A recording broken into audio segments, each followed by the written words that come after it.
Saudações a todos, meu nome é Hélio Gotti Neto e começarei agora uma série de apresentações sobre política, saúde, filosofia e medicina.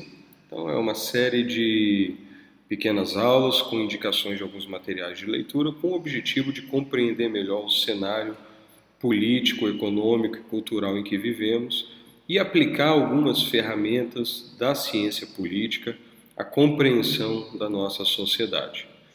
Esse trabalho é desenvolvido no Seminário de Filosofia Aplicada à Medicina e a grande ideia realmente é muito mais do que decorar alguns conceitos e expressões, mas é lançar ideias, né, na forma de um pequeno seminário online e lançar ideias que poderão promover estratégias em saúde e em política para aqueles que se dedicarem ao estudo dessas questões. A concepção que sempre tem me inspirado é aquela enunciada por José de Letamendi Manjarrés. E ele diz o seguinte: Del médico que não sabe mais que medicina, tem por certo que nem medicina sabe. Então, quem não sabe mais que medicina, nem medicina sabe. Então, o médico, para ele ser realmente um agente dentro da sociedade, um filósofo, um cientista ou alguém capacitado a viver de forma madura, um spoldaios, como diriam os gregos antigos, ele precisa saber muito mais do que medicina. E a medicina, para funcionar bem na sociedade, precisa de médicos que se disponham realmente a ultrapassar, a transcender a esfera das ciências médicas e das técnicas médicas para alcançar de fato uma compreensão mais ampla da sociedade e da sua capacidade de se relacionar com seus pacientes e com o próximo. E quando a gente fala de política, não tem como começar a conversa de outra forma que não seja falando do contexto. Qual o contexto político em que nós vivemos? E quais os objetivos de se falar nesse contexto e nessas ferramentas estratégicas? Bem, antes de falar propriamente do conceito, eu vou falar de alguns objetivos que nós temos aqui nesses estudos. Adquirir conhecimento teórico para fundamentar o estudo e a prática da política no âmbito da saúde. Então, como eu disse, adquirir ferramentas estratégicas, ferramentas analíticas que vão poder fundamentar uma prática consciente dentro do ambiente político, econômico e cultural. Compreender o valor do estudo da política e da filosofia para a sociedade e para as classes profissionais. Nós temos problemas dentro da medicina porque realmente os médicos têm se alienado demais e nessa alienação eles realmente ficam à mercê de pessoas mais bem capacitadas do que eles e que acabam manipulando a classe profissional com muita facilidade.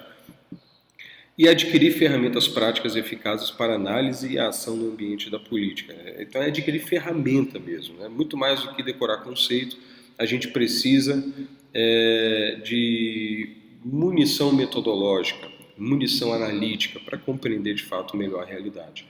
E acima de tudo, praticar filosofia e conhecer ciência política. Então é colocar na prática, na análise do cenário em que vivemos, colocar na prática esses conhecimentos. Saber ciência política e filosofia da política por saber é apenas uma forma de erudição diletante. Isso não resolve o nosso problema. A gente precisa saber e aplicar, né? E qual é a situação do médico atualmente? Bem, a gente vive uma situação muito complexa. A gente tem uma situação de perda de credibilidade, né? O médico tem sido mal falado. Em relação a isso, sempre tivemos maus médicos, desde o passado hipocrático. Em toda a história nós temos denúncias contra maus médicos. Então, o fato de existirem médicos ruins é um problema, mas não é um problema típico da nossa época. Isso sempre teve, né? Mas, apesar dos médicos ruins, o bom médico sempre teve uma credibilidade muito grande em relação à população, com a população. E isso, de uma certa forma, vem sendo atacado.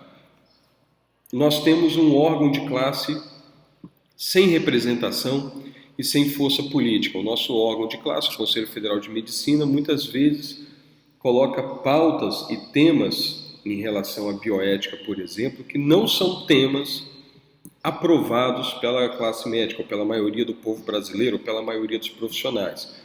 Mas eles nos representam oficialmente, então isso é fato. Eles nos representam, porém, essa representação tem sido destoante do que nós acreditamos em termos de valores. Por exemplo, a defesa do aborto e da eutanásia infantil de uma gestão anterior do Conselho Federal de Medicina. Isso é assustador. E eles também perderam força política. Quando a nossa representação de classe profissional perde força política, isso compromete, é claro, de certa forma, toda a classe.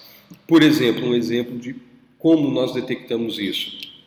O Conselho Federal de Medicina e os Conselhos Regionais de Medicina não tem mais um monopólio de dizer quem é médico e quem não é. Nós temos aqui médicos intercambistas que não passam por uma prova do Revalida e ganham um número de intercambistas para exercer a medicina dentro do país, dado diretamente pelo Ministério da Saúde. Então isso seria uma perda do monopólio profissional, né? Há uma perda da união profissional, a classe médica é muito desunida, isso não é novidade para ninguém. Há uma campanha de desvalorização do trabalho médico e de destruição da imagem do médico. Então, temos uma rotulação de médicos brasileiros de serem racistas, ineficazes, opressores, arrogantes, ladrões. É claro que temos alguns médicos que são complicados, que são muito ruins e que se enquadram em vários desses rótulos, mas a coisa tem sido jogada contra a classe como um todo. E é claro que isso destrói a nossa imagem junto à população. E temos uma forte desvalorização do trabalho médico por questões sociais e também pelo mercado de trabalho que vem se alterando nos últimos anos e vai se alterar muito mais. O mercado de trabalho tende a ser encharcado de profissionais nos próximos 10, 12, 15 anos. Uma perda da liderança efetiva nos postos de atendimento. Então, o médico, e isso é culpa nossa, o médico tem se alienado do convívio com o seu ambiente de trabalho. Muitas vezes o médico vai numa repartição pública, atende correndo, sai correndo, não se relaciona com ninguém. Mesmo que estivesse na liderança, ele não teria um papel real de liderança porque ele não se faz presente. E o médico realmente, nas gerações, da minha geração e na anterior, ele se alienou, né, em relação aos postos de trabalho e ele perdeu liderança. Outras profissões vieram e tomaram a liderança na saúde. Não estou dizendo que isso é ruim. Pessoas competentes têm que ser líderes. Mas a proporção de médicos em posições de liderança tem caído vertiginosamente. Isso é um problema. Temos também uma outra questão que é a ausência de formação humanística. Quando eu trago para vocês um curso de formação filosófica e política em saúde, não no sentido que se tem por aí, mas no sentido mais filosófico mesmo, de compreender o cenário político, é com o objetivo, em parte, de suprir um pouco dessa deficiência humanística que nós temos, que também leva a uma ausência de formação política adequada. Nós somos muito amadores na política, né? Nós realmente apanhamos muito porque sabemos muito pouco de como funciona a sociedade e não temos domínio de estratégias para a ação. Então esse curso ele tem como objetivo dar essas ferramentas para aqueles que assim desejarem. E eu trago agora para reflexão um pequeno texto publicado pelo filósofo britânico Sir Roger Scruton, no livro O que é Conservadorismo, publicado em língua portuguesa pela Realizações em 2015. Ele fala o seguinte: da mesma forma, as pessoas vão obter educação somente se elas a desejarem por seu próprio fim, mas conseguirão bem mais do que isso. Elas vão adquirir a habilidade de se comunicar, de persuadir, de atrair e de dominar. Em qualquer arranjo social, tais capacidades serão vantagens, mas a educação nunca pode ser buscada somente como meios para elas, mesmo se são sua consequência natural. O estudo das humanidades levará ao estudo da comunicação, da retórica, da oratória, da gramática, da lógica, da dialética, de como pensar de forma realmente adequada, crítica, de analisar uma situação, como fazer isso. E todas essas ferramentas juntas levarão a uma capacidade de ação na sociedade. Isso leva a uma certa formação de autoridade pessoal, e maior desenvoltura, né, na ação em meio a outras pessoas, no âmbito político, econômico, cultural. E isso levará, como o Sir Roger Scruton disse, a uma maior capacidade de comunicação, persuasão, atração e dominação. Mas isso tem que ser buscado não para obter essas consequências, mas para obter realmente aquela satisfação pessoal e intelectual de você ver a realidade, compreendê-la e conseguir agir dentro dela de forma realmente consciente e ter aquela alegria de aprender. Isso aí a gente precisa desenvolver, e se a gente chegar com segundas intenções inadequadas no estudo das humanidades, esse estudo será muito fraco. O estudo das humanidades médicas e da filosofia política e da ciência política que eu proponho, é um estudo, na verdade, que tem como objetivo o aprimoramento pessoal, o aprimoramento da nossa inteligência, da nossa capacidade de sondar a sociedade. Então, se for por isso, vale a pena. Se você realmente tiver um interesse genuíno em aprender filosofia da política e ciência política, vale a pena fazer esse estudo. A consequência disso, naturalmente, ela aparecerá e trará diversos proveitos secundários. Mas esse não é o objetivo realmente. Mas pela nossa deficiência humanística em relação a médicos, né? A nossa deficiência humanística tem levado toda a classe médica, né, a grande maioria dos médicos, a uma alienação do ambiente social, da política. Então isso precisa ser remediado, nós temos que buscar boas soluções para isso. E alguns exemplos que podemos citar de como a classe médica tem sido atacada. Nós temos, por exemplo, uma campanha que foi feita a nível de SUS, falando sobre o racismo. Então, deem uma olhada no slide. O slide diz que não existe racismo, mas em 2012 a taxa de mortalidade por doença falciforme entre pessoas pretas foi de 0,73 mortes por 100 mil habitantes e de 0,28 em pardas, enquanto na população branca foi de 0,08 por 100 mil habitantes. Fonte, o Ministério da Saúde. E dando um telefonezinho para você discar e denunciar o médico.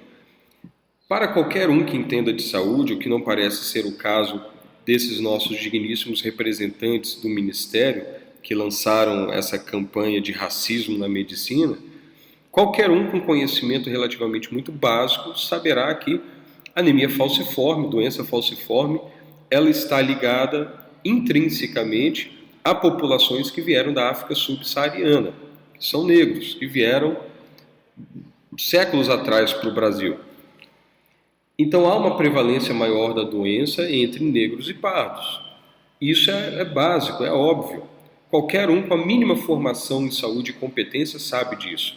Se morre mais gente com doença falciforme, de cor, né, preta, como diz essa campanha, ou parda, não é porque o médico está discriminando a pessoa. Pode até haver uma discriminação, mas você não pode afirmar isso de forma geral. É porque tem mais pessoas pretas e pardas que têm a doença. É igual você falar que tem discriminação médica porque morre mais gente de pele clara por câncer de pele. Então o médico está fazendo aí, né, uma conspiração contra pessoas de pele branca porque tem um racismo contra os brancos. É um total absurdo, mas esse é o nível das pessoas responsáveis pelas políticas públicas de saúde do nosso ministério, e esse é o nível da propaganda barata de difamação que eles fazem contra a medicina. Eu escrevi mais sobre esses detalhes aí num artigo meu publicado na série Desbioética chamado Médico Goldenstein do PT. Depois a gente pode falar um pouco mais disso. Só para citar um outro exemplo, o então ministro da Saúde, Ricardo Barros, em 13 de julho de 2017, falou, e não foi num momento só, ele falou isso em mais de um momento: vamos parar de fingir que pagamos o médico e o médico parar de fingir que trabalha. A biometria do funcionário vai permitir que essas pessoas cumpram o contrato que fizeram com o poder público. É interessante porque ele fez uma generalização tosca da outra parte. Tem médicos que trabalham muito, né, que se matam nos plantões e nos atendimentos emergenciais, e nas rotinas. E realmente tem maus elementos que fazem esquemas para trabalhar pouco. Mas o próprio ministro fala, vamos parar de fingir que pagamos o médico. Então, ele está falando dele mesmo, então é interessante isso. Mas essa é a visão que tem se colocado a respeito do médico. Só para falar que eu não estou fazendo o papel de vítima, eu não gosto disso, mas isso é uma coisa bem concreta e factual. O que fazer diante disso? Estudar a política e a estratégia, formar planos de ação eficazes com base no estudo adequado de qualidade, trabalhar o caráter pessoal e coletivo da medicina, defender o que realmente importa, o paciente, acima de tudo, e a qualidade da nossa prática, a excelência profissional e as nossas virtudes para ajudar o paciente, ocupar postos e não negligenciar a política, não subestimar a política de jeito nenhum e ser um bom médico. Políticos são pessoas extremamente inteligentes, né? Não subestimem a política. Quem subestima a política está fadado a passar vergonha. Então, essa é a proposta desse curso de filosofia política, filosofia geral e ciência da política, e eu espero então que todos vocês que desejarem acompanhar esse breve curso leiam também as sugestões bibliográficas que eu passarei ao longo dessas aulas. Um grande abraço a todos e até a próxima.